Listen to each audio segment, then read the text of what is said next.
OK, David, this wild and crazy story about getting too many batteries. Yes. You. Yeah. So you buy 10 packets of AA. Well, how many batteries in a packet? 2. 2? 2. So you bought 10 packets of 2? Yes. But, you know, surely you would buy a big box of, like, 24. There was a deal on eBay for packets of rechargeable batteries. Sorry, David, when was this? About 3 or 4 years ago. Your career 3 or 4 years ago was going all right. Are you telling me that you were getting back from Peep Show and going, yeah, it went all right, but let me see how I can save money on batteries? To be honest, I came to a decision in my life 3 or 4 years ago that I wasn't going to continue with my previous battery regime. So I decided I was going to buy a load of rechargeable batteries and have them on a sort of loop. Forever and ever and ever. I would never, ever, ever again, ever have to buy a battery. What needs 10 batteries? No, like there's the remote control for one television, the remote control for another television. Ooh, Mr. 2 television! Ooh. So he sends you 10 times the amount? Yeah. So he sends you... 100 packs of 2. So 200 batteries. Which I must admit was more than I had a use for. Did you pay using PayPal or a credit card? I sent a cheque. True.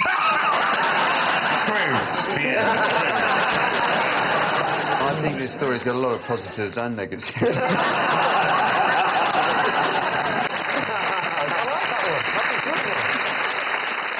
Right, Ruth, so talk us through the recycling story.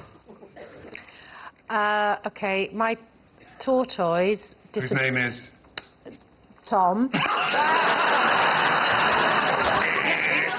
Your brain literally went, what begins with T? Tom the tortoise. Yes, Tom. He disappeared from our garden a couple of years ago. Well, they're known for running off quickly. So your tortoise has vanished? It vanished. So after 3 days, we started to actually worry and tried to work out where he may have gone. Right. Did you go into his room and look at his diary? He's been groomed on the internet. We did then worry that maybe he'd climbed into a bin bag and been taken away with the rubbish. So we phoned up the council and explained the dilemma, and they said, we'll go through the rubbish and we'll get back to you in a couple of days. Yes, because they're cooperative like that, aren't they? Yeah. Did you have one of those phone calls? If you're worried your tortoise is in the rubbish, press 2. So then 5 weeks went by. Did you put, like, posters up like you do with cats? Did you? Tortoise missing, answer to the name of... Tom.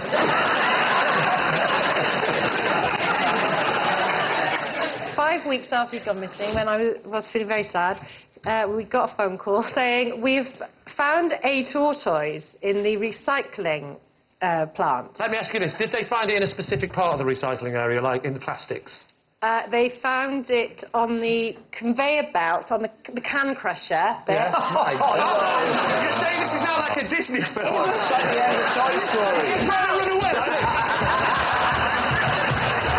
It would make a good film, wouldn't it? I think, anyway, it was about 30 seconds away from the can crusher. Oh, wow. Give it a rest. Ruth, you've ruined the story for yourself now. 30 seconds away? Well, yeah. But he was close to the end of the line, about to go in. Yeah. So all the other people on the line, they'd just missed the tortoise.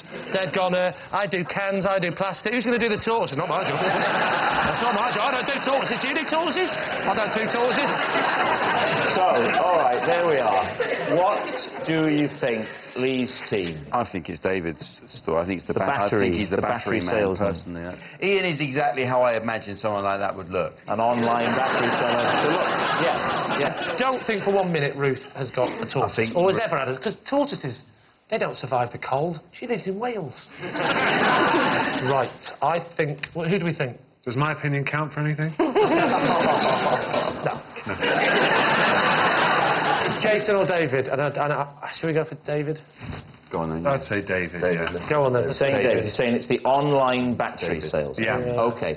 Ian, would you please reveal your true identity? My name is Ian. I work for a recycling plant where I found good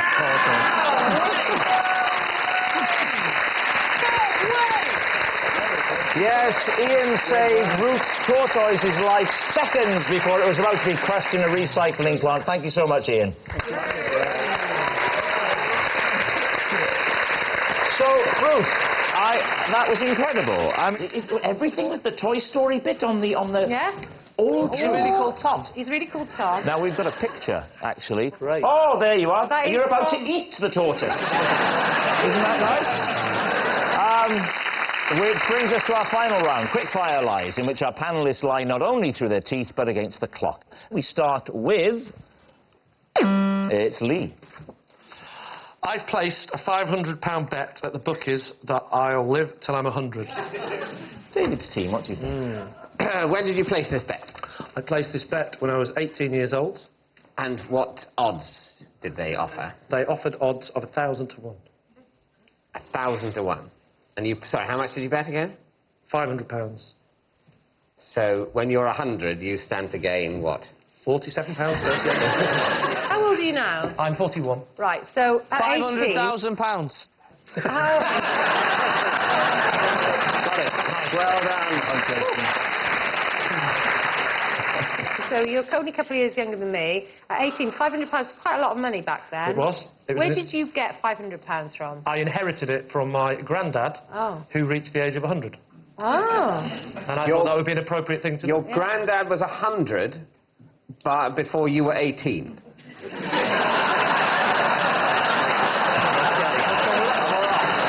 How old's your dad when you're 18? Sorry? When you were 18... When you were 18, your grandfather was 100. Yes. Yeah. So he was 82. Your grandfather was 82 when you were born, right? Can we stop calling him Grandad and give him his proper name of Step-Grandad? Just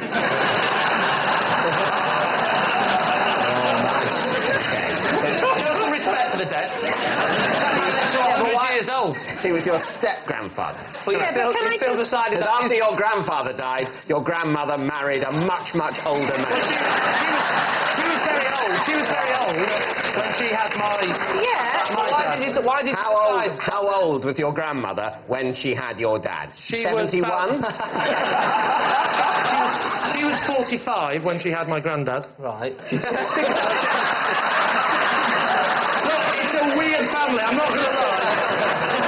But why very weird family. Why did you decide? It would make sense, that math. She was 45 when she had... The maths might make sense, but why did you decide that the genes of your step-granddad would be in you? £500, that would have got you an airfare to Australia. 23 years Surely ago. you'd have spent it on travelling or something like that. I just can't believe that you would... Oh, yeah. I was grieving. That was not the time to go flying around the world. There's nothing more upsetting than a step-grandfather dying at 100. I'll be honest with you, none of us expected it. Time to go. It's a lie. It's a lie. You saying it's a lie? Ruth thinks it's a lie. Jason thinks it's a lie. Lee, is it a lie, or were you actually telling us the truth? It is, in fact, a lie.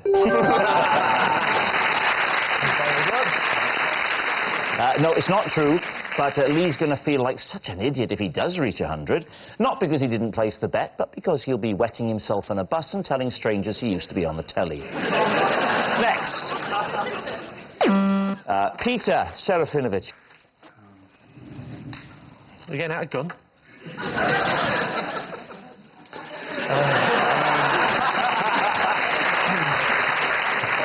My first drink of the morning is always a mixture of tea and coffee.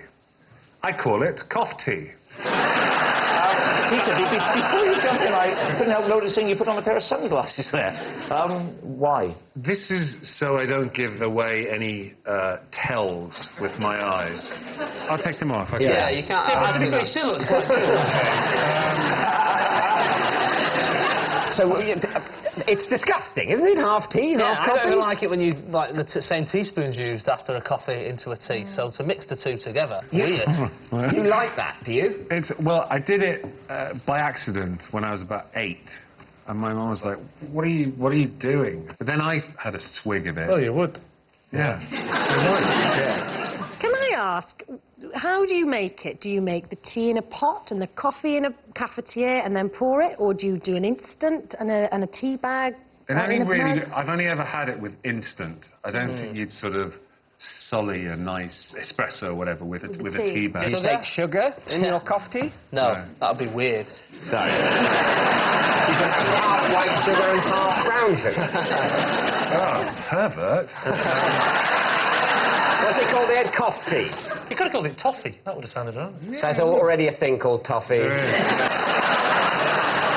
I think the very fact that he said you wouldn't do it with proper coffee, only instant coffee, shows that he despises it as a concept. And he can't bring himself. Otherwise, if you really meant this about coffee, you'd say, I use the finest coffee and the finest tea. David. And I blend them exactly together. Can I just say, calm down, OK? Calm down, dude. You sound like you've had too many coffee teas today.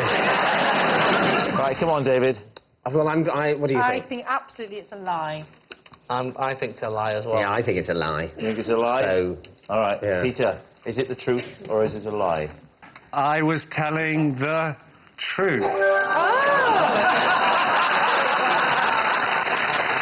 It was a lie, and he even lied as he told us whether or not it was a lie. Next. No, that's me. Right, here we go. I once stole Catherine Zeta-Jones's dinner money. Well, of course, you're both Welsh, so you presumably went to the same school.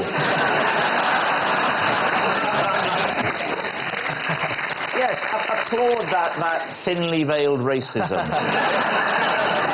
What age were you? I would have been school age, young, about, I don't know, 10. Catherine Zeta-Jones is about... she's 40-odd. Well, I'm 45. Yeah, she was younger than me at school.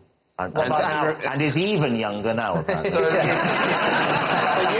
you were 10? You were 10? And she was about 5. You stole a 5-year-old little girl's dinner money at the age of 10. You bastard! No, I didn't steal it as such. It was a misunderstanding.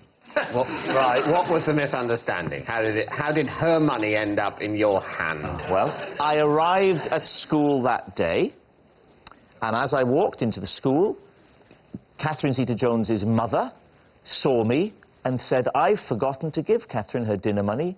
Would you give her the dinner money? And gave the dinner money to me. And I forgot to give her the money, and I spent the money on sweets. And what was this school? It was called Swansea. Swansea? Swansea School? It was called Dumbarton. Oh, not Swansea then, Dumbarton. In Swansea. Oh, right. Have you met her since? Yes, I have actually, yes. And have you had a hilarious... Oh, tell us about when you met her. Here's your £3. I'll tell you that when I met her, this is true. When I met her, which is not to say... Which is not to say that the other one is true. I met her at the BAFTAs when she won for Chicago, and she had an American accent. That's the story. Oh, right. Give me my £3 back, Bryden. So what are you going to say? Truth or lie? Lie.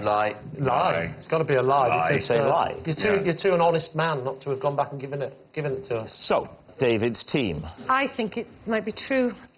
I'll go with what Ruth says. Yeah, all right. We'll say it's true. Saying it's true? Yeah, yeah. You say it's a lie, you say it's true. So it is true.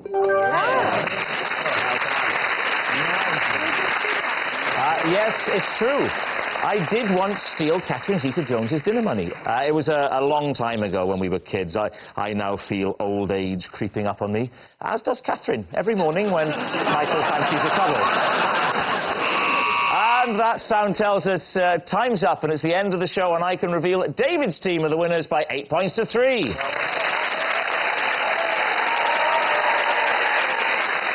But it's not just a team game. My individual liar of the week is Ruth Jones. Yes, lovely Ruth Jones, whose irresistible South Wales charm is a bit like my irresistible South Wales charm, except that it's irresistible and charming. Goodbye.